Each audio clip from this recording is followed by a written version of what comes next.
பொங்கலுக்கு ஊருக்கு போனபோது பிடிச்ச சளி என்னோடய குழந்தைங்களுக்கு இன்னுமே கேரி ஆகிட்டுருக்கு. நாங்கள் பைக்கில் தான் ட்ராவல் பண்ணோம். அதில் அந்த பனிக்காற்றை சுவாசிக்கும் போது இன்னுமே அது நெஞ்சு சளியாக மாறிடுச்சு. காலையில் இருமி இருமி வாமிட்டே பண்ணிட்டா. நமக்கு ஏதாவது ஒன்றுனா கூட தாங்கிக்கலாம், குழந்தைங்களுக்கு ஏதாவது ஒன்றும் போது நமக்கு ஒரு மாதிரி ஆகிடும். எல்லா மதர்ஸ்க்குமே அப்படி தான் இருக்கும். சரி, இதுக்கு மேலே பொறுக்க முடியாது அப்படின்னு சொல்லிட்டு தான் நாட்டுக்கோழி எடுத்துகிட்டு வந்தார் அவங்க அப்பா. அதை சூப் வச்சு கொடுக்கலாம் அப்படின்னு சொல்லிட்டு கொஞ்சம் போன் இருக்கிறத சூப்புக்காகவும், போன் கொஞ்சம் கம்மியாக இருக்கிறத எடுத்து குழம்புக்காகவும் தனியாக எடுத்து வச்சுட்டேன். இதில் மிளகு, சீரகம், வர கொத்தமல்லி அதை மூணையுமே கொரகொரப்பாக இடித்து எடுத்துக்கிட்டேன். அதுக்கப்புறம் பூண்டையும் இஞ்சியும் தனியாக இடித்து எடுத்துக்கிட்டேன். சின்ன வெங்காயத்தையும் இடித்து எடுத்துக்கிட்டேன். நல்லா குக்கரில் வச்சு எண்ணெய் காய்ச்சதுக்கப்புறம் சின்ன வெங்காயத்தை போட்டு அதை வதங்கினதுக்கப்புறம் இடித்து வச்ச இஞ்சி பூண்டையும் சேர்த்திட்டு அது வதங்கினதுக்கப்புறம் ஒரு சின்ன தக்காளி சேர்த்துனேன். தக்காளியும் சேர்த்திட்டு அதுவும் வதங்கினதுக்கப்புறம் கறியை சேர்த்த ஆரம்பிச்சிட்டேன். கறியை ஆட் பண்ணிவிட்டு நம்ம அரைச்சி வச்சோம்ல அந்த கொரகொரப்பான மசால் அதையும் ஆட் பண்ணி ஒரு பெரட்டி விட்டுட்டு உப்பு, மஞ்சத்தூள் சளிக்கு ரொம்பவே நல்லது.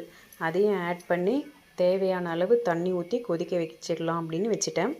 ஒரு 6 விசில் விட்டேன்.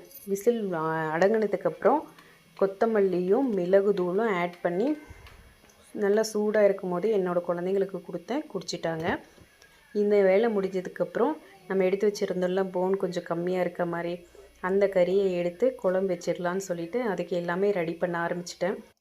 இன்றைக்கி நான் ஒரு முக்கியமான விஷயம் சொல்லியே ஆகணும். என்னோடய சப்ஸ்கிரைபர் 1Kவை ரீச் பண்ண போது அது என்னோடய லைஃப்பில் ஒரு பெரிய சக்ஸஸ் தான் நான் பார்க்குறேன்.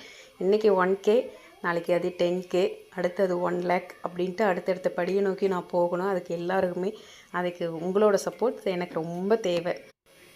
ஏன்னா ஒவ்வொரு நாளும் ஒவ்வொரு சப்ஸ்கிரைபையும் நான் கவுண்ட் பண்ணிகிட்டே இருப்பேன். இன்றைக்கி எத்தனை ஆட் ஆகிருக்கு அப்படின்னு சொல்லிட்டு அது ஒவ்வொரு நாளும் ஒரு சப்ஸ்கிரைபர் ஆட் ஆனாலுமே எனக்கு ஒரு ஹாப்பி ஆகிடும். ஓகே, இன்றைக்கி 1 வந்துருச்சு, இன்றைக்கி 2 வந்துருச்சு, இன்றைக்கி 10 வந்துருச்சு அப்படின்னு சொல்லிட்டு கவுண்ட் பண்ணிகிட்டே இருப்பேன்.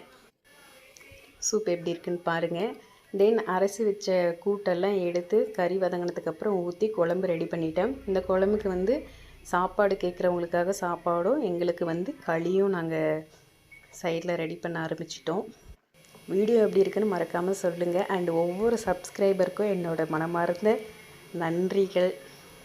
ஏன்னா ஒவ்வொருத்தருமே இந்த படிக்கு நான் மேலே போகிறதுக்கான காரணம். அண்ட் என்னோடய வீடியோ பிடிச்சிருந்தா லைக் பண்ணுங்கள். தேங்க்யூ.